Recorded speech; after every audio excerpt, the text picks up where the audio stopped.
I freaking love my Xbox Series S. By the way, class is in session.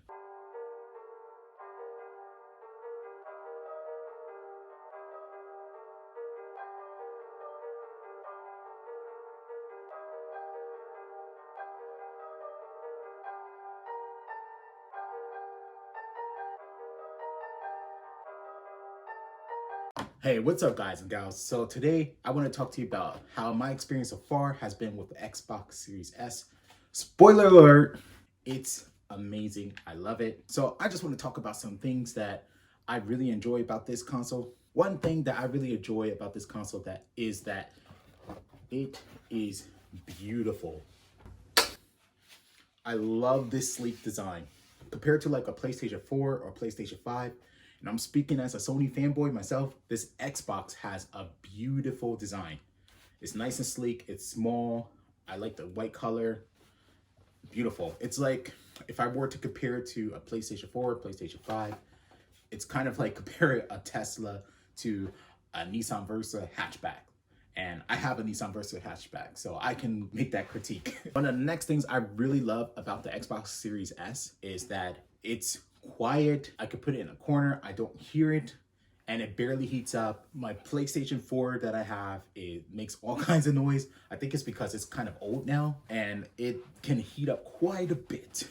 And I hear those fans kicking in for sure. Another thing I really like about the Xbox Series X is the controllers. They use AA batteries. I think you can connect a USB Type-C port here to connect it to the controller if you don't have batteries and you want to play it that way, but it just uses AA batteries. And at first I was like, I don't really like that. Like, I wish that you could just recharge the controller and be done with it. But it's actually better that it has AA batteries, because now if your batteries die, you could just pop in some more batteries. And I do have rechargeable AA batteries. So if I ever run out of juice on a single battery charge, just pop in some more batteries. I keep going. I don't ever have to worry about my controller dying. On my PS4, on the other hand, my controller constantly dies. I think like I can get about 5 hours of gaming on that controller and then it dies, or I have to like connect it to like the charging cord. Yeah, the controller is great. I love the fact that the Xbox has really quick load times. It has quick resume, which is perfect for switching between apps and games. The controller feels really great in my hands. It feels really good when you're playing like fighting games. It has that nice little grip to it. Xbox Game Pass has been absolutely awesome. So right now on Xbox Game Pass, I'm currently playing Control. I'm playing Power Rangers Battle for the Grid. I freaking love that game, by the way. I'm playing Ori and the Will of the Wisp. I'm playing Monster Hunter. I'm playing Batman Arkham Knight. Didn't play that one back in the day or a few years ago, but that game is amazing. It reminds me a lot of like the Spider-Man on the PS4. I think it's because the same company made that game. But yeah, Batman Arkham Knight is amazing. I'm playing Haven, which is basically a game about like a couple who, I guess they are escaping, like they're in exile and they're escaping from something. The story hasn't completely revealed itself to me yet, but they're escaping from something and they're on like some kind of deserted planet and they're like just surviving with each other and learning how they can live. I'm playing Code Vein. It's kind of like a Japanese RPG. I haven't gotten too far in it, so I don't really know what the story's about, but it looks pretty good. The graphics are good in that game. The gameplay is pretty decent.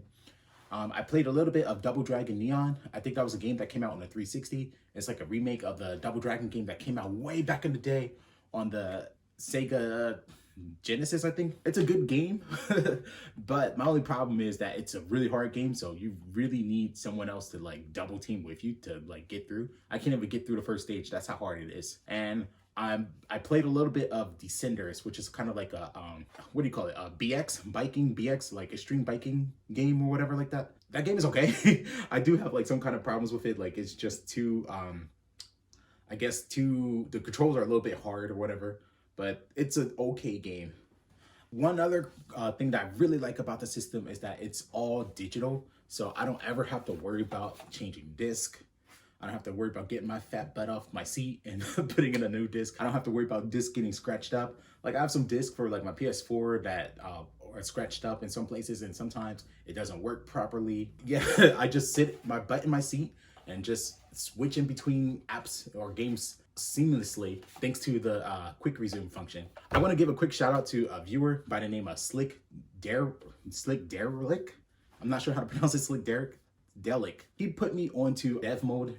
I looked it up and it looks amazing. Like, I've seen video clips of like people playing like games from like the Wii or the Nintendo 64 or PlayStation 3 and 4 or whatever, what have you. They're able to like put all kinds of emulators in there, and of course it doesn't play as smoothly as it would on its original system, but the fact that you can even play those games. I've seen people playing like Luigi's Mansion and like Smash Bros on their freaking Xbox. That is amazing. I definitely will look into it. I have a lot of games on my catalog now thanks to the Xbox Game Pass that I'm playing, but once I get through like maybe some of those games, I will look into the dev mode, and I'll probably be back on here talking about it. Another thing I really like about this Xbox Series S is the price tag. It was only $299.99, of course, plus tax. I think after tax, I paid like $319 in total. Still not bad for this system. It's pretty affordable compared to like the PlayStation 5, which is like $400 or $500 or even more if you're paying like buying it from like a scalper. It's great for people on a budget or people just buying their first console. Pretty good price tag. So I said a lot of good things about this system, and now I just want to get into a few gripes I have about the Xbox Series X. I just combined those sounds. Series XS. Okay, anyway, I'm gonna do that a lot. Forgive me. One problem that I haven't run into myself yet, but I might run into, is low storage. I have approached about like 50% of the storage already, and I got like 9 games installed in there. But if I do run out of storage, I'll either just delete a game that I downloaded, or if it becomes like a real problem, I'll just buy an external storage. It's no problem, no biggie. Another problem I have, I'm not sure if this is Microsoft's fault or like my phone company, Apple's fault, but I cannot figure out how to get remote play to work on my iPad or on my iPhone. So I downloaded the Xbox app and I can connect my controller to my iPad and my iPhone, but for some reason, like, it just won't allow me to like play any games or anything like that. So yeah, I wish maybe it's Apple's fault. Maybe they gotta add like a software update or something that will allow me to use the Series S controller with my iPad. I heard like you can use the Xbox One S or One S X controller with the iPad, but I don't want to buy like the last gen controller. I really wish that this one worked with my iPad, because I think the fact that I can play games remotely would be extremely awesome. Like, I'm not sure if you could like take the, if I could take my iPad with me on the go. Oh, shiznit. Sorry about that. If I could take my iPad with me on the go and play some Xbox, that would be amazing. I'm not sure if, I think it has to be within the same room or same area of your Xbox, but still, like, the fact that like my lady, she could be like watching TV or something like that, and I could be like in my room or in another place somewhere else, just sitting here playing Xbox on my iPad. That in itself is amazing. And I know like the PlayStation has that function too, and for some reason I still can't get the remote play on the PlayStation 4 to work on my iPad either. So it could be something wrong with Apple, something on their end, but either way, yeah, that's a con. It's maybe not entirely Xbox fault, but it's a con. Another con I would say is that it doesn't necessarily have native 4K. I don't have a 4K TV yet. According to my lady, we're getting one. Her father has a TV that he's going to give to us. It's a 4K TV, so yes.